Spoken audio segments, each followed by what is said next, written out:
Sampean peternak, pengen jual hewan dengan harga yang bagus. Sampean mau berkorban, pengen beli hewan dengan harga murah. Pengen patungan hewan kurban, belum ada temennya. Sampean pengen berkorban dengan ukuran jumbo atau dengan jumlah yang banyak. Pengen berkorban, tapi duit belum cukup. Yuk, gabung di korbankita.com. Apa sih korbankita.com? Korbankita.com adalah marketplace hewan kurban yang menghubungkan antara peternak dan pembeli hewan kurban di seluruh Indonesia. Sampean bisa membeli hewan kurban dan mengirimkannya ke lokasi yang Anda mau. Transaksi di sini insya Allah lebih aman karena peternak sudah diverifikasi. Jika sampean beli di peternak satu wilayah, bisa gratis ongkir loh. Harganya juga bervariasi sesuai bobot dan ukuran. Korbankita.com juga bekerja sama dengan lembaga penyaluran hewan kurban. Hewan terjamin memenuhi syarat sah untuk berkorban. Dan yang lebih penting, akad di korbankita.com sesuai syariat. Jual beli hewan kurban ya di korbankita.com.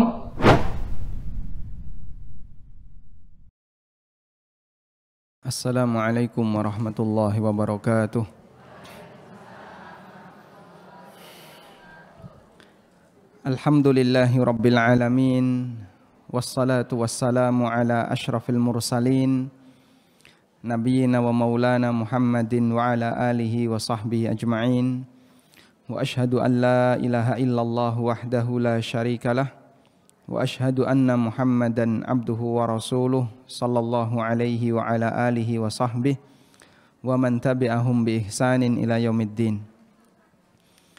Yang kami hormati Bapak Ketua Takmir Masjid Pogung Dalangan, semoga Allah Ta'ala memberikan penjagaan kepada beliau dan keberkahan untuk amal usahanya. Yang kami hormati Ibu Ketua SPI. SPI ini kenapa?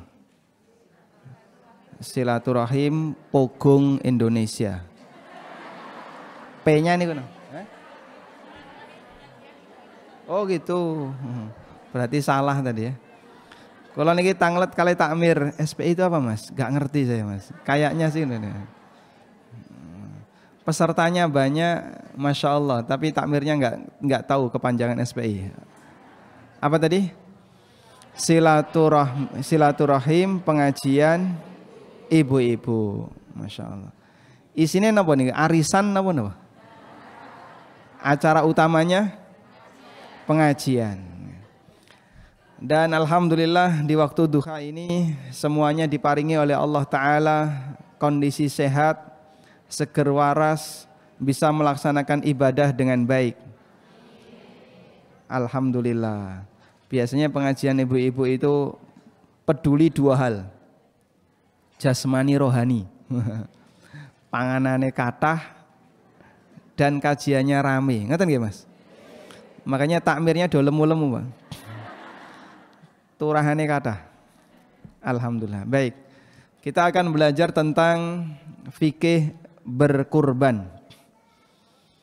Biasanya tema kajian semacam ini tema kajian yang dilaksanakan oleh bapak-bapak. Tapi ini cukup aneh yang melaksanakan ibu-ibu. Gak jadi masalah karena ilmu dalam syariat ini dibutuhkan oleh siapapun, baik putra maupun putri.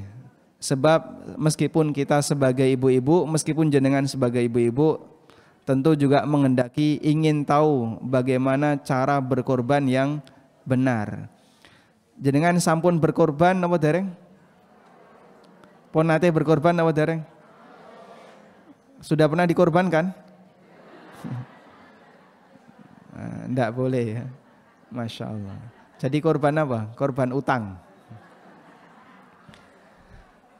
Pertama saya akan sampaikan sebuah muqaddimah tentang sebuah hadis yang diriwayatkan oleh Bukhari dari sahabat Ibnu Abbas radhiyallahu anhuma. Nabi SAW pernah bersabda, "Ma min ayyamin al-amalus salihu fiha ahabbu ilallah min hadhil ayyam." Tidak ada hari di mana amal saleh yang dilakukan di hari itu lebih dicintai oleh Allah melebihi amal soleh yang dilaksanakan di 10 hari pertama bulan Dzulhijjah. 10 hari pertama bulan Dzulhijjah. Berarti mulai tanggal pinten? Tanggal 1 sampai Idul Adha. Tanggal 1 sampai tanggal 10. Tidak ada hari di mana amal soleh lebih dicintai Allah melebihi amal yang dilaksanakan di rentang tanggal 1 Dugi Idul Adha sampai tanggal 10 Dzulhijjah. Lalu sahabat ada yang bertanya, walal jihadu fi sabilillah ya Rasulullah. Apakah termasuk jihad fi sabilillah ya Rasulullah? Lalu beliau bersabda, walal jihadu fi sabilillah, termasuk jihad fi sabilillah. Sehingga amal soleh di rentang 10 hari ini sangat dicintai oleh Allah. Artinya Allah akan memberikan pahala yang sangat besar bagi para hambanya yang melaksanakan amal antarane tanggal setunggal ngantos tanggal sedoso. Walal jihadu fisabilillah bahkan termasuk ketika disandingkan dengan amal jihad fisabilillah. Maka ini seharusnya sudah memberikan motivasi besar bagi kita untuk memanfaatkan sebaik mungkin waktu antara tanggal 1 sampai 10 Dzulhijjah, sebab ini termasuk di antara waktu yang paling afdol untuk beramal. Waktu yang paling afdol untuk beramal. Tanggal 1 Dzulhijjah niku dinten napa niku? Kamis. Kamis besok insyaallah tanggal 1 Dzulhijjah. Saat menika masih bulan Dzulqa'dah. Insyaallah dalam beberapa waktu lagi kurang lebih 5 hari kita akan memasuki tanggal 1 Dzulhijjah. Maksud saya begini, masyarakat kita pada waktu Ramadan mereka itu punya kesadaran dalam beramal. Sehingga nalikane ulan Ramadan, Masya Allah masjid-masjid do kebak. Sing biasane malas sholat nek Ramadan sregep sholat jamaah. Yang biasanya rodok cetil sak njabane Ramadan, ketika ulan Ramadan dadi rodok lumo. Yang biasanya jarang puasa sunnah ketika Ramadan poso wajib. Yang biasanya ratau maca Quran ketika Ramadan khatam saulan. Dan itu kesadaran yang tumbuh di tengah masyarakat karena mereka meyakini bulan Ramadan adalah bulan yang mulia, sehingga ketika orang ngamal ibadah pahalanya dilipat gandakan. Nah, ternyata ada bulan yang lain yang juga sangat mulia, yang jika orang itu beramal di bulan itu maka pahalanya juga dilipat gandakan, bahkan lebih besar lagi tingkatannya. Kapan itu? Mulai tanggal 1 sampai 10 Dzulhijjah.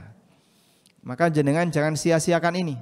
Ini termasuk di antara musim untuk memperbanyak amal, memperbanyak ganjaran, sebab amal antara tanggal 1 sampai 10 Dzulhijjah amal yang paling dicintai oleh Allah Subhanahu wa taala. Karena itu Nabi SAW pernah berpesan. Nabi SAW pernah berpesan dalam sebuah hadis yang sahih.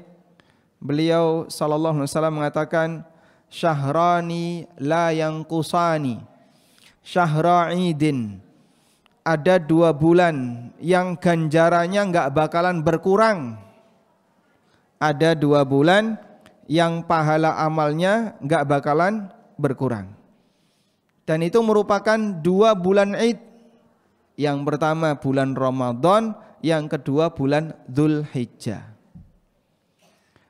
Masyarakat di tempat kita kesadaran untuk beramal sakjroning ulan Dzulhijjah semangatnya belum seperti Ramadan. Makanya bulan Dzulhijjah masjid ya masih biasa saja. Maca Quran nggih biasa saja.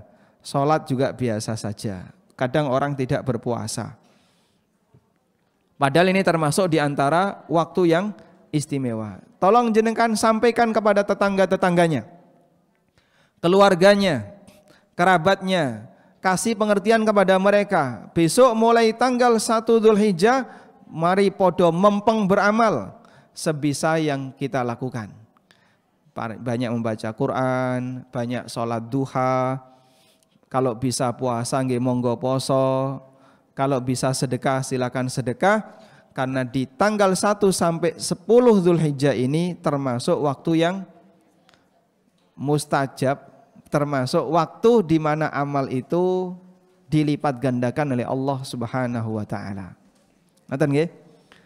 Berarti sekarang sudah mulai merancang, sesuk tanggal 1 sampai 10 Dzulhijjah mau ngapain saja. Arep salat, napa arep poso Daud atau arep kegiatan ibadah yang lain, silahkan mulai sekarang sudah dipersiapkan agar nanti ketika tanggal 1 sampai 10 Dzulhijjah jenengan bisa melaksanakannya secara maksimal. Baik. Puncaknya ya wis do rame niki, berarti serah betah ya. Pokoknya nek wis rame berarti kajian kudu wis bubar. Oke. Kita coba tenang dulu ya. Baik. Puncaknya di tanggal berapa, Pak? Puncaknya di tanggal 9 dan 10. Itu puncaknya. Tanggal 9 wonten napa, Bu? Puasa napa? Puasa Arafah. Yang kata Nabi sallallahu alaihi wasallam, "Siyamu yaumi Arafah ahtasibu 'ala Allah ayyukaffiras sanatal madiyah wal baqiyah." Puasa di hari Arafah, aku berharap kepada Allah agar Allah menjadikannya sebagai kafarah dosa, penebus dosa setahun yang telah lewat dan setahun yang akan datang. Masya Allah. Sehingga jenengan bisa memiliki tabungan pengampunan dosa kalau rajin puasa Arafah. Sehari tapi manfaatnya besar. Namun di sini syaratnya harus meninggalkan dosa besar. Sehingga puasa Arafah bisa menjadi penghapus dosa selama setahun yang telah lewat dan dosa setahun yang akan datang. Itu berlaku untuk dosa-dosa kecil dan bukan untuk dosa besar. Karena sing jenenge dosa besar itu cara untuk menghapusnya melalui taubat. Minta ampun kepada Allah secara khusus. Intajtanibu kaba'ira ma tunhauna anhu nukaffir ankum sayyi'atikum. Kalau kalian menjauhi dosa-dosa besar yang aku larang, maka akan aku ampuni dosa-dosa kalian. Sehingga nek nglakoni dosa gede, cara untuk menghilangkannya pripun? Dengan bertaubat. Sing biasane seneng ngrenengi tanggane, nggih. Sing biasane senengane ngrenengi bojone, sampai ngrenengi ustate. Kajian durung rampung wis digrenengi. Ini dosa besar sehingga nanti wajib untuk taubat. Karena gerenengan itu dosa besar atau dosa kecil? Hah? Dosa besar. Kenapa kok disebut sebagai dosa besar? Napa pripun iki? Alhamdulillah ra entuk ning masjid, biasane wis rasa ning masjid. Ora tau ning masjid. Nggih, Pak. Mboten. Sedih dia ya. Sebagai muslim yang masih butuh masjid, maka dia akan berharap bisa kembali ke masjid. Jangan sampai jadi muslim tanpa masjid.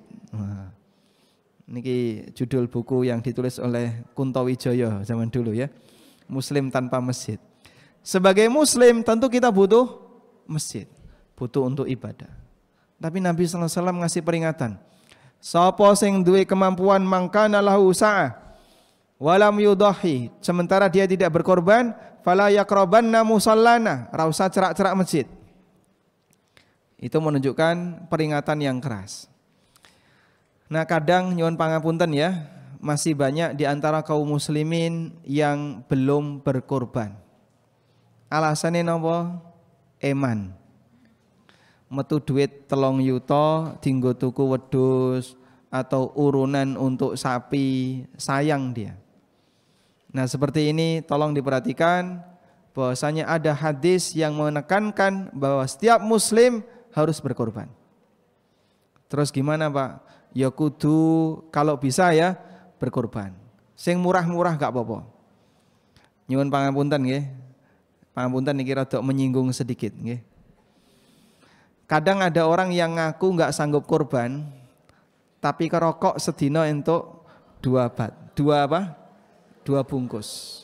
1 bungkus niku pinten, Pak? Pinten? Jenengan biasane maringi duit ning bojone nggo tuku rokok pinten niku? Hah? 25.000. 1 bungkus pinten? Pripun? Tergantung merek. Sing pertengahan pinten? 20.000. 21.000. Ya dinyang 1000 nggih. Cobi jenengan hitung. 20.000 dikalikan 360 hari. Pinten niku? Hah? 7 juta. Iya. Pinten? 7 juta. Lu ngerokok niku lho sanggup metu duit 7 yuta. Nggo kurban 3 yuta kok ngaku ra sanggup. Leres, Bu? Leres mboten? Nah, nek bojone jenengan mboten ngaten niku alhamdulillah nggih. Nanti sampaikan kepada suaminya, Pak mbok dilereni to Pak ngerokok, ganti nabung kurban mawon.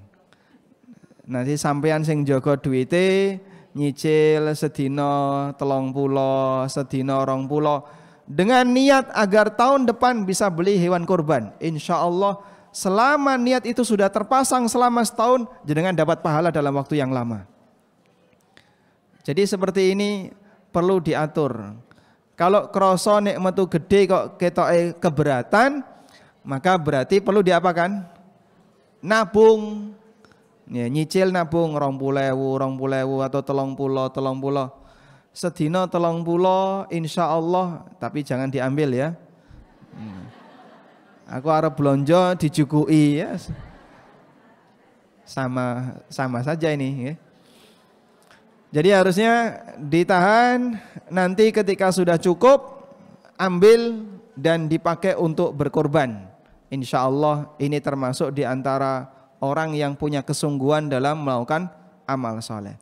Sebab kurban ini bagian dari syiar agama Islam. Karena itu Allah Ta'ala nyatakan dalam Al-Quran, وَلِكُلِّ أُمَّةٍ جَعَلْنَا مَنْسَكًا لِيَذْكُرُوا اسْمَ اللَّهِ عَلَى مَا رَزَقَهُمْ مِنْ بَهِيمَةِ الْأَنْعَامِ.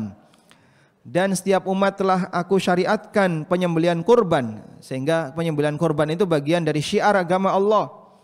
Liyadhkuru ismallahi ala ma razaqahum min bahimatil an'am, supaya mereka menyebut nama Allah terhadap binatang ternak yang telah Allah rizkikan kepada mereka. Sehingga Allah jadikan ini sebagai syiar agama setiap para nabi. Nabi Ibrahim, kemudian nabi-nabi setelahnya ada syariat berkurban. Baik, selanjutnya kita akan sampaikan beberapa fikih sederhana, aturan sederhana tentang masalah kurban. Nomor 1, kurban itu ibadah tahunan. Kurban itu ibadah tahunan, bukan ibadah seumur hidup sekali. Kenapa Pak ini termasuk ibadah tahunan? Karena kurban itu disyariatkan setiap kali Idul Adha. Idul Adha tahun ini kurban, Idul Adha tahun depan kurban lagi, dan begitu seterusnya. Tapi aku wis kurban nih Pak, wis kurban ya sesuk kurban meneh. Sebab ini ibadah tahunan. Sudah? Karena itu kalau ada pemahaman kayak gini ya, masyarakat kita, ini boleh saya ambil aja biar lebih keras ya.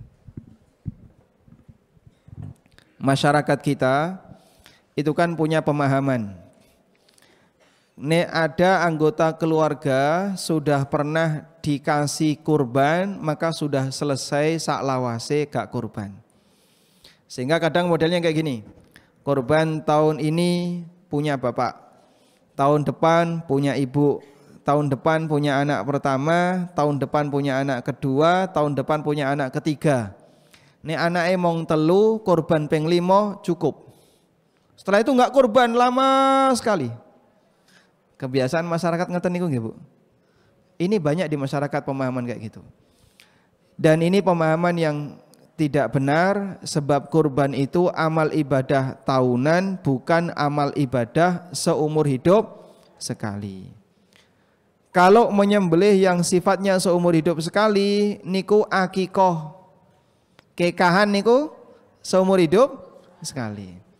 Sehingga jenengan waktu lahir sudah dikekai wong tuane, mongko nanti tidak perlu diakikoi lagi. Kurban bukan seumur hidup sekali, tapi setiap tahun. Baik, ini catat ya, yang pertama, kurban itu ibadah tahunan. Yang nomor dua, kurban itu ibadah sekeluarga. Kurban itu ibadah sekeluarga. Sehingga kurban atas nama kepala rumah tangga, atas nama bapak, nanti sekaligus seluruh anggota keluarganya. Saya ulang ya, nanti kurban atas nama bapak sekaligus seluruh anggota keluarganya. Niki wonten hadis dari Abu Ayyub Al-Ansari. Beliau mengatakan, kana rajulu yudhahi bisyati anhu wa an ahli baitihi fayakuluna wa yut'imun. Dulu di zaman Nabi SAW, seorang suami itu berkorban atas nama dirinya dan anggota keluarganya. Lalu dimakan bersama anggota keluarganya dan sebagian diberikan kepada orang lain. Sehingga tidak ada istilah iki korban nggo bapak tok, sisuk nggo ibu tok, sisuk nggo anak pertama tok, tidak. Tapi bapak beli kambing berkorban atas nama beliau dan seluruh anggota keluarga. Terus ganjarannya pripun Pak? Sedaya dapat ganjaran. Allah maha luas karunianya, mboten usah khawatir karena Tuhan kita maha kaya. Sehingga nek masalah ganjaran Allah mau bagi sesuai dengan apa yang Dia kehendaki, enggak habis sepeser pun yang ada pada dirinya. Sebab Dia zat yang maha kaya. Baik, makanya yang benar begitu Bapak beli satu hewan kurban disembelih. Bismillahi Allahu Akbar. Allahumma hadza minka walaka anni wa an ahli baitihi. Ya Allah, ini kurban atas nama diriku dan seluruh anggota keluargaku. Maka seluruh anggota keluarganya, baik yang masih hidup maupun yang sudah meninggal, semuanya turut mendapatkan pahala. Ngoten nggih? Jadi ringan Bu kalau seperti ini. Maka jenengan nabung itu untuk kurban satu keluarga, bukan untuk satu orang. Dan pahalanya untuk satu keluarga. Sehingga nek gak kuat tuku dhewe, ya urunan karo anake, karo bojone, sudah sekarang beli seekor kambing. Nah ini nanti kurban atas nama bapak dan seluruh anggota keluarga. Ringan nggih? Ya, beda dengan zakat fitrah. Zakat fitrah niku satu orang 3 kilo. Sehingga suami nanti metu zakat fitrah. Istri nggih metu zakat fitrah. Anak nomor 1, nomor 2 sampai bayi gek metu ya dizakati fitrah. Karena satu nyawa satu zakat. Tapi kalau kurban satu keluarga satu nyawa. Sehingga berkebalikan. Kalau zakat satu nyawa satu zakat, kalau kurban satu nyawa untuk sekeluarga. Berarti nek sapi niku pripun Pak? Sapi berarti 1/7 itu mewakili satu keluarga. Berarti satu sapi mewakili 7 keluarga. Loh jarene nek kurban niku nanti hewannya akan ditunggangi di hari kiamat. Sehingga orang kelak di hari kiamat akan numpak hewan kurbannya. Jarene sinten niku? Lho jarene ngonten ya Pak? Jarene sinten nggih? Mana dalilnya yang menyebutkan seperti ini? Karena kita bicara masalah hari kiamat enggak boleh pakai ngarang-ngarang. Ini sesuatu yang gaib, orang tidak boleh ngarang ya. Nah terus yang benar pripun? Kami tidak mengetahui adanya keutamaan itu. Namun tadi sudah dibacakan oleh qari'ah tadi ya, satu ayat yang Allah firmankan dalam Al-Quran. Gimana bunyinya?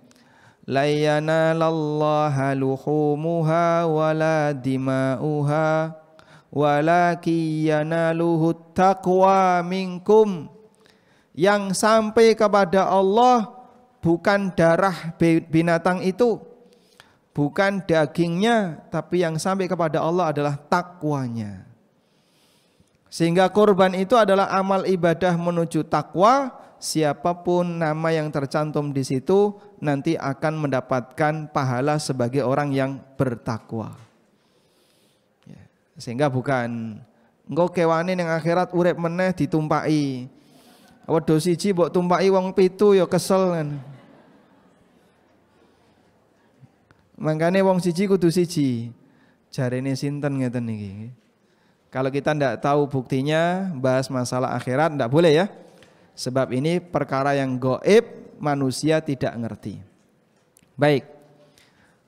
Selanjutnya, keluarga yang bagaimana Pak yang boleh dilibatkan dalam kurban? Apa saudara boleh juga dimasukkan? Paman bibi nggih boleh dilebokno dalam anggota keluarga itu. Sehingga misalnya kula kurban nggih, ya Allah niki kurban atas nama kula dan sedaya anggota keluarga kula. Termasuk paman, bibi, uwa, simbah, nggih, dan seterusnya, dilebokno kabeh. Apakah boleh seperti itu? Sebagian ulama mengatakan ini keterangan Ibnu Habib. Walahu ayyudkhila fi udhiyatihi man balagha min waladihi wa in kana ghaniyan idza kana nafaqatuhu wa baituhu wahid. Dia boleh berniat kurban untuk anak yang sudah balik meskipun anak itu mampu, jika anak itu dia nafkahi dan tinggal di rumahnya. Sehingga ada 3 ketentuan ya. Nomor 1, termasuk kerabat. Anggota keluarga itu termasuk apa? Yang kedua, tinggal satu rumah. Yang ketiga, nafkahnya bersumber dari satu orang. Sehingga misalnya jenengan gadah dulur tinggal satu rumah dengan jenengan, maka dia boleh dilibatkan ya, karena tinggal satu rumah, masih kerabat, dan nafkahnya dari kepala rumah tangga. Paham insyaallah? Alhamdulillah. Tapi biasanya nggih pasrah mawon kali takmir masjid nggih. Niki kurban atas nama saya dan anggota keluarga. Yang menyembelih menyebutkan ini kurban atas nama ibu fulan dan keluarganya. Nanti suaminya dapat pahala, anak-anaknya dapat pahala, baik yang masih hidup maupun yang sudah meninggal dunia. Baik. Oleh karena itu, dari keterangan yang tadi kita bahas, maka kesimpulannya seharusnya jumlah kurban yang ada di masyarakat kita itu sejumlah kakak yang ada di lingkungan itu. Sejumlah kakak yang ada di lingkungan itu. Berarti ning MPD kanan kiri kakak, jumlah kakak di sini pinten, Pak? Di lingkungan Pogung Dalangan wonten pinten? Oh, senes tiang niki. Ada 300 kakak di sini, Pak. Lebih ya, 400 kakak wonten. Ya, kirang langkung 400. Berarti nek ngono sing kurban pinten, Pak? Jumlahnya ada 400 hewan kurban. Karena kan tadi kurban itu mewakili satu keluarga yang mampu. Berarti seharusnya jumlah hewan kurban itu sama dengan jumlah keluarga yang mampu di daerah tersebut. Nah, sekarang ukuran mampu niku pripun, Pak? Kita akan jelaskan ya. Yang disebut mampu berkorban itu minimal berapa? Ya. Saya sebutkan yang pertama, kurban itu boleh menggunakan binatang betina. Kurban karo wedok napa entuk? Boleh. Ini berdasarkan hadis Nabi SAW. Beliau menjelaskan, anil gulami syatani wa anil jariyati syatun la yadurrukum dzukranan kunna au inatha. Wong niku nek kekahan anak laki-laki disembelihkan 2 kambing, anak perempuan disembelihkan 1 kambing, mau kambing jantan maupun betina dua-duanya boleh. Kalau akikoh boleh kambing jantan maupun betina, maka kurban juga boleh kurban jantan, kurban betina. Sehingga kurban dengan pakai hewan betina boleh. Sampun? Baik. Yang kedua, hewan kurban boleh untuk wedhus gembel ya. Wedhus napa? Domba. Itu boleh di usia genap 6 bulan. Di usia genap 6 bulan. Wedhus gembel wedok usia 6 bulan, itu boleh. Berdasarkan hadis Dhahu bil jadha'i minad dha'ni fa innahu jaiz. Berkorbanlah dengan domba jadha'ah karena itu diperbolehkan. Dan yang dimaksud dengan domba jadha'ah adalah domba di usia genep 6 bulan. 6 bulan ke atas. Baik, sekarang jenengan bisa ngitung ya. Wedhus gembel wedok 6 bulan. Rego pinten, Pak?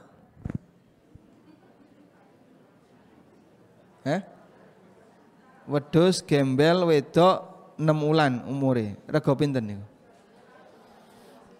Ibu-ibu wonten bakul wedhus mboten teng mriki? Harga berapa, Mas? 1 juta? 2 juta? 2 juta dapat? Gak sampai kayaknya. Tidak sampai. Mungkin 1 juta. Mungkin 1 juta. Masya Allah. Ngerti nggak sekarang? Berarti kalau ada orang punya uang 1 juta dan uang itu ketika dipakai berkurban tidak mengganggu rumah tangganya, ya. Ketika uang 1 juta itu dipakai berkurban, dia tetap bisa makan, istri dan anaknya juga tetap bisa makan, nafkah untuk keluarganya tetap bisa terpenuhi. Dengan uang 1 juta itu dipakai kurban, dia masih punya tabungan yang cukup untuk nafkah keluarganya. Maka orang ini termasuk mampu dalam berkorban. Ini korban sing paling murah, korban minimalis. Ngerti nggih? Nah, sekarang bisa ngukur sendiri-sendiri. Berarti nek ngono awak dhewe iki mampu ora ya? Arisan 7 yuta. Masyaallah ya. Arisan 1 7 yuta, arisan nomor 2 30 yuta. Arisan nomor 3 mbuh pira niku oleh. Kalau jenengan punya 3 arisan untuk mengumpulno duit 1 juta cukup mboten? Sanggup insyaallah? Sanggup ibu-ibu? Sanggup? Berarti besok berkorban. Insya Allah. Berat badan. Nah, nanti seperti ini lakukan setiap tahun. Dan yang paling gampang adalah nabung tadi. Nabung. Insya Allah nek cacai gunggungin jenengan kumpul sampai 2 juta. Insya Allah cukup untuk berkorban seekor kambing. Sehingga dengan demikian kita bisa melestarikan kurban ini di tengah keluarga. Walhamdulillah. Selanjutnya, dalam berkorban nanti menyembelih itu boleh diwakilkan, karena tidak semua orang kan sakit menyembelih. Nah, jenengan silahkan boleh diwakilkan ke masjid terdekat, boleh juga diwakilkan ke masjid yang agak jauh. Pak, nek aku tak gawa mulih ning kampung, angsal napa mboten? Monggo. Nek jenengan purun nuntun wedhus tekan omah. Ya ora ngono, maksudnya transfer. Nggih monggo. Jenengan manggon ning Pogung, aslinya Gunung Kidul. Di pelosok Gunung Kidul teng mriku jarang Pak sing kurban. Nah, monggo nek jenengan balik kirim hewan kurban ke sana. Diperbolehkan. Namun sunnahnya pada waktu menyembelih kita turut menyaksikan. Lah aku wis titip terus pripun iki? Nanti pada saat menyembelih jenengan turut menyaksikan. lihat bagaimana proses penyembelihan hewan kurban. Ini termasuk yang dianjurkan ketika sahibul kurban itu sudah memiliki hewan kurban. Nggih. Selanjutnya, bagi yang sudah membeli hewan kurban, sudah memiliki hewan kurban, maka nanti kalau sudah masuk tanggal 1 Dzulhijjah, besok Kamis ya, tidak boleh potong kuku, tidak boleh potong rambut-rambut dimanapun tempatnya, sampai hewannya disembelih. Saya ulang, apabila ada di antara kaum muslimin yang sudah beli hewan, sampun, lalu nanti masuk tanggal 1 Dzulhijjah, enggak boleh potong kuku, potong rambut sampai hewan kurbannya disembelih. Ya, sehingga kudu persiapan. Kemis nek tanggal 1, tanggal Rebu, dina Rebu jenengan sudah potong-potong kalau jenengan punya hewan kurban. Berlaku bagi yang punya hewan kurban. Kalau yang kurban bapak berarti bapak saja, nek sing kurban jenengan ibu, nanti yang tidak boleh potong adalah ibu ya. Bukan satu keluarga. Nanti anak-anaknya mau potong kuku, mau potong rambut, monggo, masih boleh. Hanya berlaku bagi yang berkorban. Maka dititeni tanggal 1 kapan toh? Sisuk Kemis, berarti Rebu bagi yang mau berkorban dan sudah punya hewan, ini tidak boleh dipotong. Tujuannya Pak, apa tujuannya? Sebagai bentuk solidaritas terhadap saudara-saudara kita yang saat itu sedang melaksanakan ibadah haji, di mana mereka tidak boleh potong-potong kuku, potong-potong rambut sampai tahallul yang pertama. Nah, solidaritas itu kita wujudkan yang berada di bumi yang lain, yang bukan tanah haram, melakukan yang sama bagi mereka yang mau berkurban. Baik. Nah, selanjutnya setelah disembelih, maka jamaah berhak untuk mendapatkan sebagian dari hasil hewan kurban. Nek njaluk setengah entuk mboten Pak, monggo. Tapi engko ya digerenengi karo takmir. Jukuken kabeh to, Bos, monggo kono nek arep jukuk kabeh. Mas, niki kula titip wedhus siji nggih, Mas. Aku engko njaluk sampil ngarep, sampil ngguri, kiwa tengen. Karo tulang iga tambah ati plus jeroane.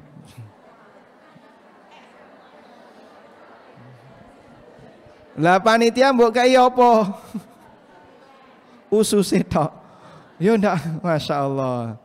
Arab diborong sedaya ngene.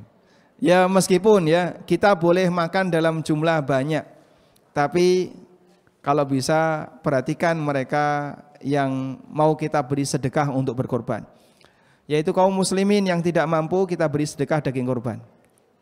Biasanya nek teng mriki napa yang dikasih? Sampil siji, terus ati, kemudian tulang iga, sampun. Sambil saja. Baik.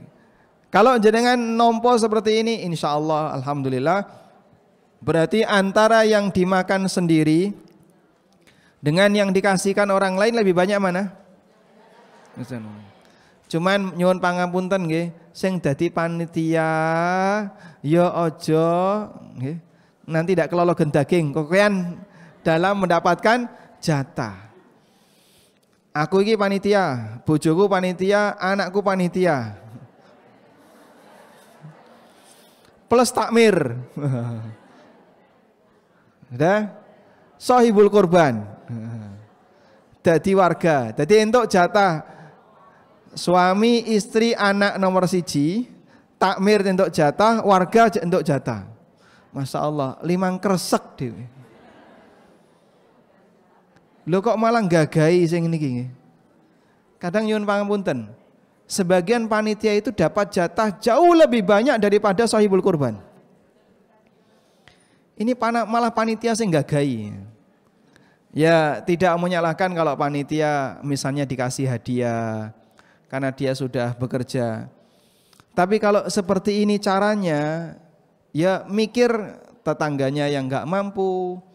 Nyuwun pangapunten Pak, niku wonten janda, anaknya masih kecil-kecil, nggak bisa jadi panitia.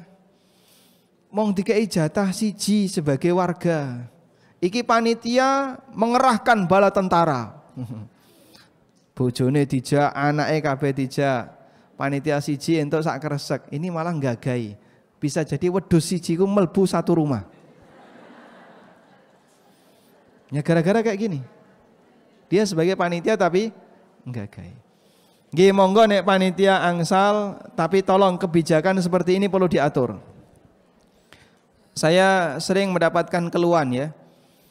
Ada panitia yang terlalu banyak dapat jatah hewan kurban. Nyuwun pangapunten, ibu-ibu sampai sekarang kulkasnya hewan kurbannya sudah dikeluarkan semua belum? Daging kurbannya sampun dereng? Pun telas. Kadang ada ibu-ibu nyimpen daging kurban itu sampai kurban berikutnya masih sisa.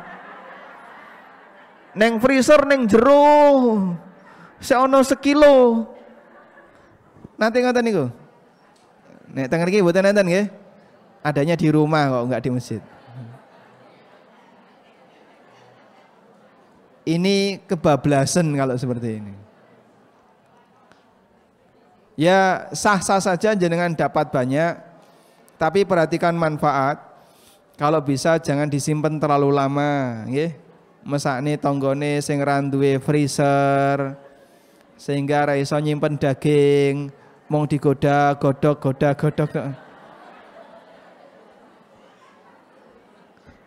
Nggih niki kula nggih pun krasa biasane ngoten niku. Baik. Jadi sahibul korban berhak untuk mendapatkan sebagian.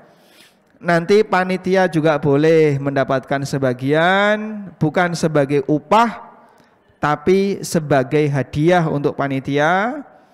Kemudian nanti warga monggo, dan kalau bisa nggih, kalau bisa yang tidak mampu didahulukan.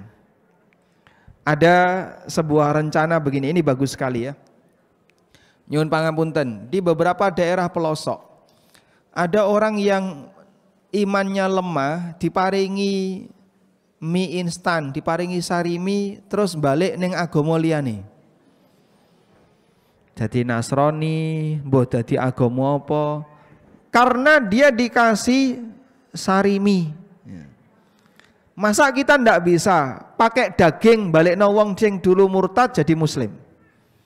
Sarimi kalau daging mahal mana? Sehingga sebenarnya daging kurban itu bisa dijadikan sebagai proyek islamisasi bagi kaum muslimin yang barangkali mereka berada di daerah minoritas atau lemah secara ekonomi, sehingga gampang dipengaruhi, kadang pindah agama hanya gara-gara beras. Maka bisa kita kuatkan imannya. Jenengan sabar dadi wong muslim, insya Allah nanti bentahun diparingi daging 2 kilo. Mosok mong setahun pisan. Tapi ya enggak apa-apa ya. Ini sebagai proses apa? Agar mereka bersedia untuk bertahan sebagai wong muslim, sehingga tidak gampang dipengaruhi oleh agama yang lain. Baik. Dan itu kalau daging kurban bisa kita atur dengan baik sehingga pemerataan di kalangan masyarakat bisa dengan rapi. Di daerah Maguwo niku wonten pengalengan hewan kurban. Jadi setelah disembelih, distorkan ke sana, nanti dikaleng jadi daging kornet kaleng ya. Itu awet bisa sampai 3-4 tahun. Ya, nek dilebokno kulkas. Boten ya. Dia memang awet karena sudah kaleng. Ya sama seperti ada orang yang jualan ikan kaleng niku nggih. Itu awet sampai sekian tahun. Baik. Kemudian berikutnya tidak diperbolehkan untuk memberikan bayaran kepada tukang jagal menggunakan hewan kurban. Itu tidak boleh. Nabi SAW melarang itu dalam sebuah hadis dari Ali bin Abi Thalib radhiyallahu anhu. Ali bin Abi Thalib mengatakan, amaroni Rasulullah sallallahu alaihi wasallam an aquma ala budnihi. Rasulullah SAW memerintahkanku untuk menangani onta kurbannya, mensedekahkan dagingnya, kulitnya, dan saya dilarang memberikan upah jagal dari hasil kurban. Mungkin jenengan sembelih nggih tak paringi kulit dan kepala sapi. Oh, enggak boleh kayak gitu. Dibayar pakai kulit itu enggak boleh. Dibayar pakai daging enggak boleh. Kata Ali, nahnu nu'tihi min indina. Kami memberikan upah dengan uang pribadi kami. Jenengan nek nangani satu kambing dibayar berapa? 30.000. Baik, ini kambing saya tak bayar 30.000. Nanti jangan minta kulit dan kepala atau tengkleng, sebab kami dilarang memberikan upah kepada tukang jagal dengan menggunakan hasil kurban. Bahkan ini bisa menyebabkan kurbannya batal.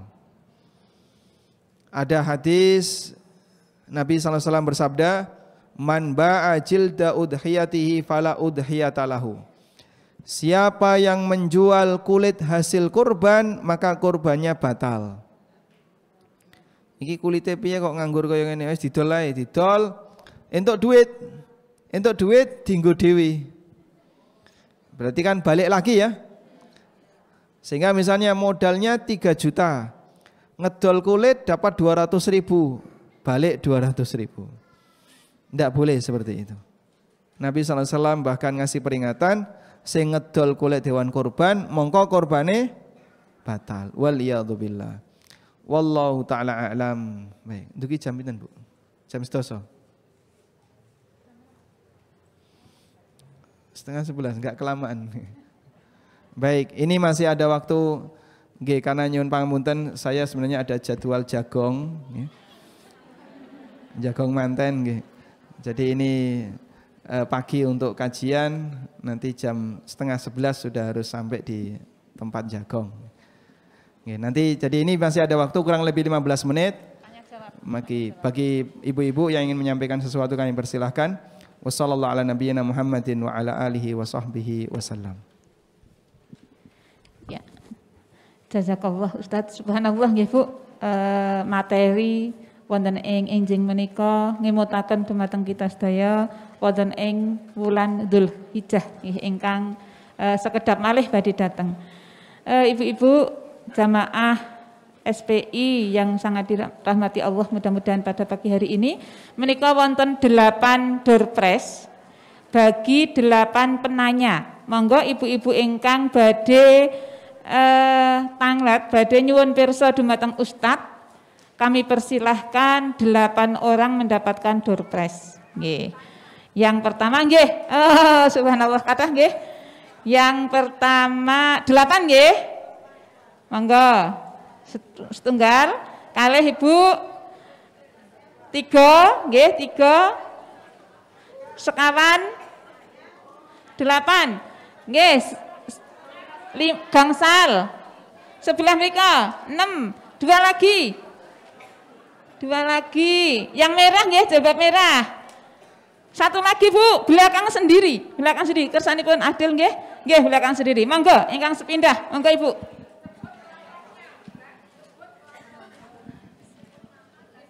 Bismillahirrahmanirrahim.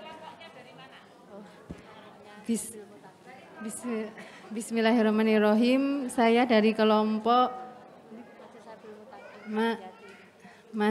Masjid Sabilul Mutahin Karangjati. Ya. Assalamualaikum. Saya mau menanyakan amalan apa saja yang baik yang dilakukan wanita pada waktu bulan Dzulhijjah dan dia sedang datang bulan. Itu. Terima kasih. Assalamualaikum warahmatullahi wabarakatuh. Waalaikumsalam warahmatullahi wabarakatuh. Amalan apa saja yang dianjurkan bagi wanita yang sedang datang bulan ketika bulan Dzulhijjah? Amalan yang sangat utama di tanggal 1 sampai 9 Dzulhijjah adalah yang pertama memperbanyak puasa. Nah, nek haid kan nggak boten saged poso Pak, nggih boten poso. Berarti sekarang gantinya. Yang kedua adalah memperbanyak takbiran. Takbiran nalikane Dzulhijjah itu dimulai dari tanggal 1 sampai tanggal 13. Dan itu pernah dipraktekkan oleh para sahabat di masa silam. Seperti yang pernah dilakukan oleh Abu Hurairah dan Ibnu Umar. Diceritakan kana yakhrujani ila suq fi ayyamil ashr yukabbirani wa yukabbirun nasu bi takbirihima. Ibnu Umar dan Abu Hurairah kalau sudah masuk tanggal 1 Dzulhijjah piyambake ke pasar. Ke pasar ngapain? Takbiran. Sehingga di pasar itu keliling pasar sambil takbiran dua orang ini. Akhirnya masyarakat pasar juga ikut takbiran. Sehingga takbiran itu sudah dimulai sejak tanggal 1. Demikian pula yang pernah dilakukan oleh para sahabat yang lain. Seperti dalam hadis Abdullah bin Umar. Nabi SAW bersabda, "Ma min ayyamin a'zamu indallah wa la habbu ilaihi minal amali fihinna." Tidak ada hari di mana amal soleh yang dilakukan di hari itu nilainya lebih dicintai oleh Allah melebihi amal di 10 hari pertama Dzulhijjah. Fa'akthiru fihinna minat tahlil wat takbir wat tahmid. Karena itu perbanyaklah takbiran. Perbanyak takbiran. Jadi dianjurkan untuk memperbanyak takbiran. Kalau sedang datang bulan takbiran angsal napa mboten Pak? Boleh. Ulama membolehkan wanita haid berzikir. Sehingga zikir pagi sore, takbiran itu diperbolehkan meskipun dalam keadaan sedang datang bulan. Dipahami insyaallah? Nggih. Takbiran bunyinya pripun? Ya sebagaimana takbiran yang biasa kita baca. Nanti jenengan masak karo takbiran, nyapu karo takbiran, kelekaran kalau takbiran nggih monggo. Sebab takbiran itu boleh dilakukan kapanpun, di waktu apapun, yang penting tidak sedang di toilet. Ngeten nggih? Alhamdulillah. Nggih, monggo. Barakallah nggih Bu, mudah-mudahan bermanfaat. Monggo ibu-ibu ingkang kalau wau kawula aturi majeng mawon nggih Bu supayipun wekdalipun cekap. Monggo, nggih. Monggo majeng mawon dipun siapaken ingkang ibu-ibu wonten wingking. Ada berapa mikrofon di sini? Cuman satu. Oh, satu lagi ini, wonten nggih. Siaga untuk penanya berikutnya, monggo. Assalamualaikum warahmatullahi wabarakatuh. Waalaikumsalam warahmatullahi wabarakatuh. Kami dari kelompok Sleman, Pak. Sleman. Ya. Sedaya Sleman iki. Ya. Oh. Sucen Sleman. Oh, ngoten, Masya Allah. Kami ingin menanyakan apabila dalam satu rumah tangga itu yang punya peran adalah istri, misalnya yang punya maisah, Pak, dan yang berkorban adalah istrinya. Apakah yang potong kuku yang tidak boleh potong kuku itu istrinya atau bapaknya? Oh, nggih. Baik. Pun cekap? Nggih. Baik, jadi ini untuk semuanya ibu-ibu dimaklumi nggih, bukan nggih. untuk saya. Masya Allah, barakallahu fikum. Nggih. Kalau dalam satu keluarga yang menjadi tulang punggungnya adalah istrinya, maka nanti yang berkorban pakai uang istri. Kemudian jenengan berkorban. Ada dua cara. Pertama, uang itu dihadiahkan ke suaminya. Ini Pak, tak kayak duit, sampean nggih tuku wedhus untuk korban. Nah itu kudu diawasi, kon kayak duit malah nggih tuku rokok misalnya. Jangan sampai terjadi ya. Sehingga setelah dipakai untuk beli kambing, berarti nanti kurban atas nama suami dan seluruh anggota keluarganya. Maka yang tidak boleh potong-potong suami. Cara yang kedua, istri yang beli hewan kurban itu.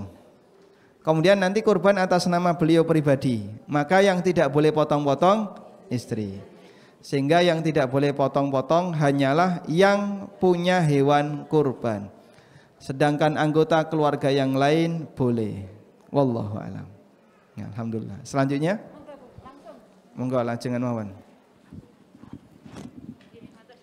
Bismillahirrahmanirrahim. Assalamualaikum warahmatullahi wabarakatuh. Waalaikumsalam. Perkenalkan, saya nama Ibu Suti, kelompok pengajian Miftahul Huda Meranggen Kidul, di bawah pimpinan Bapak Haji DRS Haji Samsudin dan Ibu DRA Hajah Muslimatun.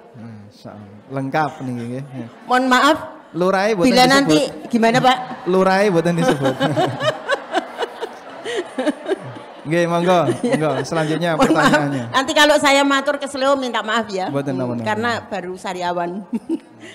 Ini sekedar pertanyaan saja, mungkin nanti bisa terjawab. Bagaimana kalau kelompok kurban itu kurban sapi, salah satunya itu maaf Nasrani, itu bagaimana hukumnya? Mohon penjelasannya. Nanti dulu ibu-ibu biar Bapak Ustadz yang menjawab nggih. Karena saya orang bodoh nggak tahu. Jadi mohon maaf kalau ibu-ibu sudah tahu monggo dijelaskan. Jadi maaf kalau ada orang tanya jangan diberi tepuan seperti itu nggih. Mohon hormati Pak Ustadz biar Pak Ustadz yang menjawab nggih. Kalau ibu-ibu sudah tahu monggo yang menjawab ibu-ibu gitu. Jadi jangan disurai kalau ada orang yang belum tahu bertanya kok disurai, minder nanti. Sekian, wassalamualaikum warahmatullahi wabarakatuh. Waalaikumsalam. Nggih, matur suwun. Nggih. Monggo Ustaz. Nggih. Jadi bolehkah dalam satu hewan kurban sapi, satu hewan ya, itu kan ada 7 orang. Boleh enggak salah satu dari 7 itu ada yang niatnya bukan untuk kurban? Ada yang niatnya bukan untuk kurban. Misalnya salah satu ikut aku harap walimah nikah misalnya ya. Sehingga nanti butuh daging monggo suguhan walimah nikah. Ada salah satu yang ikut ingin kau harap mulai haji nggo suguhan para tamu yang nanti mau pulang ketika bapak pulang haji. Sehingga dari 7 itu yang satu niatnya kurban, yang satu niatnya arep didol dagingnya, yang satu niatnya nggo walimah nikah, yang satu untuk walimah pulang haji, dan masih banyak niat yang lain. Apakah itu diperbolehkan? Ulama berbeda pendapat. Ada yang mengatakan boleh. Sing penting kabeh muslim. Ya. Dan ada yang mengatakan oh ndak boleh. Semua harus punya niat yang seragam, kurban kabeh. Nek salah siji gak kurban, nanti sapi ini disembelih dengan multi niat ya. Dengan niat yang bervariasi. Jadi ada kombinasi niat atau niat ini, niat ini, niat ini. Dan sebagai kehati-hatian kami hanya bisa berpesan kalau bisa niatnya seragam. Jadi siji kurban ya kurban kabeh. Sebagai konsekuensinya nek ada non muslim yang ikut maka tidak diizinkan. Terus caranya pripun niki wong non muslim ngebet pengen melu kurban. Ning gereja kan mboten enten masalahe. Wontene ning masjid. Nanti disarankan monggo jenengan nyumbang kambing saja. Nah, kalau kambing kan 1 orang nggih. Nah, Bapak nanti kalau tetap mau ikut kurban silahkan jenengan ngirim kambing saja 1 ekor, insya Allah akan kami sembelih sebelum sholat id. Masya Allah. Loh pripun? Loh kan nanti jadi sarapannya panitia atau nggih? Paling awal. Boleh nggak kalau gitu? Ya, karena dia tidak terhitung sebagai jadi mau disembelih setelah sholat id, monggo disembelih tanggal 14 nggih angsal. Setelah hari tasyrik. Karena tidak sah sebagai kurban. Wallahu a'lam. Pun paham Ibu? Nggih. Selanjutnya. Nggih, subhanallah nggih Bu. Pengetahuan enggal menika. Nggih. Monggo Ibu. Oh. Nah, dapat monggo hadiah. barakallah Ibu. Nggih. Nika amplopnya dibuka. Wonten isine napa mboten niku? Ngapunten menika. Monggo, selanjutnya silakan. Bismillahirrahmanirrahim. Assalamualaikum warahmatullahi wabarakatuh. Waalaikumsalam warahmatullahi wabarakatuh. ini mengenai puasa, Pak. Puasa nggih. Iya. Dari Iqra Arwada sama Iqra 7. Pogong. Nggih. Pogong. Nggih. Dalam niku puasa Daud udah 14 tahun jalan ini. Terus yang 13 itu saya menjalankan puasa ini Arafah itu menjalankan. Lah sekarang ini saya nggak tahu itu betul apa enggak. Kalau betul mau saya lanjutkan besok itu. Oh, baik. Banyak, Pak. Baik. Makasih. Paham pertanyaannya ibu-ibu yang lain? Mungkin nggak paham ya. Jadi maksudnya begini ya. Kalau ada orang sudah puasa Daud, apakah masih boleh puasa Arafah? Karena poso Daud kan niku nggih, sehari puasa, sehari tidak, sehari. Lah kalau pas nepaki poso tanggal 8. Arafah niku tanggal pinten? 9. Tanggal 8 pas poso. Berarti kan besok seharusnya bukan jadwalnya puasa. Bolehkah puasa di tanggal 9 itu? Karena jadinya ritmenya terganggu. Jawabannya tidak boleh. Sehingga siapa yang sudah puasa Daud, maka dia tidak boleh melakukan puasa sunnah apapun selain Daud. Karena Nabi SAW melarang sahabat yang puasa Daud, wala tazid ala hadha. Jangan ditambahi lagi. Karena ini sudah yang paling sempurna. Poso Daud niku poso yang paling apik. Nih, nek sanggup sampai 14 tahun itu Masya Allah luar biasa. Enggak semua orang bisa seperti itu. Sehingga nanti kalau sudah puasa Daud, puasa Asyura mboten, puasa Arafah nggih mboten, Senin Kamis nggih mboten, tapi langsung Daud terus. Ritmenya sehari puasa, sehari tidak. Wallahu alam. Nggih, subhanallah Ibu. Paringi sehat. Nggih. Mugi diparingi sehat lancar. Selanjutnya silahkan. Ada mikrofon satunya itu, Bu. Nah. Masih ada 4 penanya. Assalamualaikum warahmatullahi wabarakatuh. Waalaikumsalam warahmatullahi Saya tanyanya simpel aja, Ustadz. Memang saya tidak tahu. Kalau sebelum sholat Idul Adha itu apa benar tidak boleh minum dan makan, Ustadz? Oke. Saking jamaah pun Bu? Kula saking Nandan. Nandan. Nandan. Assalamualaikum warahmatullahi wabarakatuh. Waalaikumsalam warahmatullahi wabarakatuh. Baik. Yang sesuai sunnah ya. Kalau sholat id maka dianjurkan sebelum berangkat sholat sarapan. Kalau sholat Idul Fitri sebelum berangkat sholat pripun? Untuk sholat Idul Fitri. Sedangkan untuk Idul Adha kebiasaan Nabi SAW sebelum beliau berangkat sholat, beliau tidak sarapan. Nanti sarapannya pakai hewan kurban. Sudah? Dan ini sebentar dulu. Wes kawanan, Pak.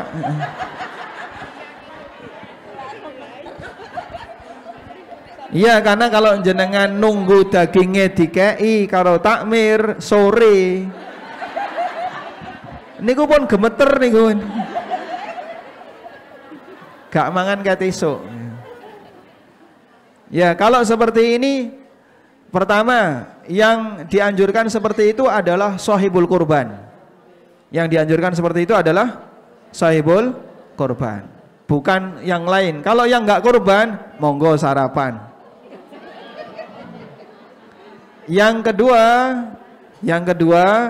kalau sekiranya ini kerepotan karena dia titip korbannya di masjid lalu nunggu nanti pembagian sampai setelah duhur bahkan kadang sore baru dibagi, ya jenengan nanti jadinya nggak makan-makan, nanti silahkan sarapan. Sebab kalau nunggu ya nggak mungkin. Dan ini sifatnya anjuran dan tidak wajib. Sifatnya anjuran dan tidak wajib. Makanya yang paling bagus waktu nyembelih ikut. Nah, begitu selesai disembelih, ngiris sebagian daging. Hah? Angsal mboten? Oh, mboten. Waduh. Nggih, nek mboten angsal nggih monggo mulih melipir sarapan. Nggih, sampun. Nggih. Monggo Ibu nyepangaken. Dipun lajengaken monggo Ibu penanya yang lain. Nggih, Ibu. Nggih, saking pundi monggo? Assalamualaikum warahmatullahi wabarakatuh. Waalaikumsalam. Jamaah taklim dari Jongkang. Jongkang, nggih. Masya Allah. Bade mau menanyakan soal kurban, bila anak yang berkurban, apakah itu ibu juga bisa termasuk yang mendapat pahalanya? Ibu tinggal bersama atau tidak? Bersama. Tinggal bersama anak. Oke. Apabila ada anak yang berkorban, apakah ibunya juga bisa diikutkan dalam atas nama kurban tadi? Jawabannya bisa. Sehingga ketika anak ini berkorban, misalnya anaknya namanya sinten namanya? Muhammad misalnya. Muhammad ini adalah kurban atas nama Muhammad dan seluruh anggota keluarganya. Maka bapak ibunya ikut mendapatkan pahala, istrinya, anak-anaknya juga ikut mendapatkan pahala. Semua yang dalam satu atap rumah itu turut mendapatkan pahala. Wallahu a'lam. Dua penanya lagi. Ini dulu. Nggih, monggo lajengan mawon. Assalamualaikum warahmatullahi wabarakatuh. Waalaikumsalam warahmatullahi wabarakatuh. Nama saya Ibu Nani Hartati dari pengajian Miftahul Huda, Meranggen Kidul. Saya ingin penjelasan Ustadz, bagaimana bolehkah kita berkurban di atas namakan orang yang sudah meninggal? Kalau boleh, apa syaratnya dan bagaimana caranya? Terima kasih. Wassalamualaikum warahmatullahi wabarakatuh. Waalaikumsalam warahmatullahi wabarakatuh. Sampun Bu, diwakili. Pas, pertanyaannya sama. Nggih, monggo. Nggih, alhamdulillah. Barakallah. Bolehkah berkorban itu di atas namakan yang sudah meninggal? Ada rincian. Yang pertama, orang yang meninggal ini pernah berwasiat sebelumnya. Sebelum beliau meninggal dunia, pesan sama anaknya, aku sok nek mati ya, tukokno wedhus, nganggo duitku, terus berkorban atas namaku. Sesuk pas Idul Adha. Berarti ini wasiat. Ini wajib ditunaikan atas nama yang meninggal. Sebab ini wasiat. Yang kedua, apabila yang bersangkutan tidak pernah wasiat, lalu kita jadikan sebagai atas nama kurban dalam satu keluarga. Misalnya begini, si A anaknya atau bapaknya sudah meninggal, lalu beliau berkorban, ya Allah ini korban dariku dan seluruh anggota keluargaku, baik yang masih hidup maupun yang sudah meninggal. Maka insya Allah bapaknya juga turut mendapatkan pahala. Yang ketiga, tidak berwasiat dan dibelikan seekor kambing, lalu diatasnamakan kepada yang sudah meninggal. Yang ketiga ya, misalnya bapaknya meninggal, si A punya bapak namanya Paijo misalnya, yang sudah meninggal. Lalu dia beli kambing atas nama Pak Paijo, diserahkan ke takmir, niki atas nama bapak kulo sampun meninggal. Lalu disembelih, ya Allah ini kurban atas nama Pak Paijo yang sudah meninggal. Nah yang ketiga ini ulama beda pendapat. Ada yang mengatakan boleh, dan ini pendapat mazhab Hambali dan Hanafi. Ada yang mengatakan enggak sampai, karena itu bukan amalannya Paijo, dan Paijo tidak pernah wasiat. Dan ini pendapat Syafi'iyah. Nah, dalam mazhab Syafi'iyah menghadiahkan amal untuk orang yang sudah meninggal selain amal yang dikecualikan dalam syariat itu tidak sampai. Terus yang benar yang mana Pak? Yang benar insya Allah diperbolehkan. Karena ini seperti sedekah. Sehingga jenengan kados dene sedekah lalu atas nama sinten? Yang sudah meninggal. Walhamdulillah. Baik. Luar biasa. Ibu-ibu masih semangat nggih. Terakhir nggih, Bu. Monggo. Nggih. Bismillahirrahmanirrahim. Assalamualaikum warahmatullahi wabarakatuh. Waalaikumsalam. Saya nama Nini dari kelompok Nandan. Saya mau tanya Pak, penjelasan dari Pak Ustadz. Hukumnya bagaimana Pak kalau hewan korban itu dibagikan bagi warga yang non muslim? Ngaten mawon Pak.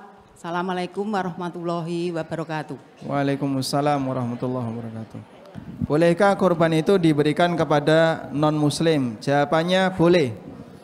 Karena kurban ini beda dengan zakat.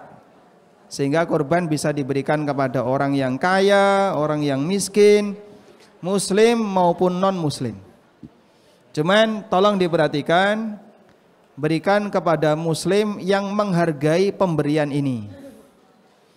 Karena kalau misalnya pernah diketahui beliau itu tidak mau, ya jangan dikasih, nanti tidak dibuang.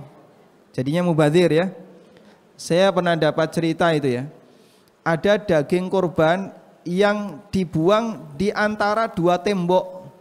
Ini tembok A, ini tembok B. Nyelempit di situ di dalam. Sehingga kangelan nih arem juko. Sampai bau. Nah, ternyata yang buang tetangga sebelah, non muslim yang nggak mau nerima, itu dibuang di situ. Atau dikasihkan kewannya kan biasanya, kasihkan ke anjingnya.